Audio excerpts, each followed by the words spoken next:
हम सरिता मिश्रा शिवरात्रि के फगुआ आपके सामने रखे चाहत हई और आपन सबका आशीर्वाद बनाए रखिए मेरे ऊपर।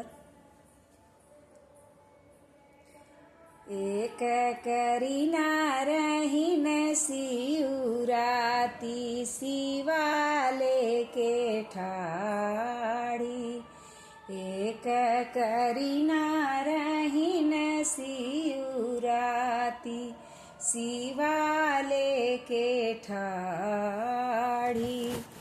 निहुरी निहुरी करीना शिव बाबा पूजइयो, निहुरी करीना शिव बाबा पूजइयो। शिव बाबा जे उड़ले आकाशी शिवाले के ठाड़ी, एक करीना रहीन शिवराती शिवाले के ठाड़ी। नमस्कार।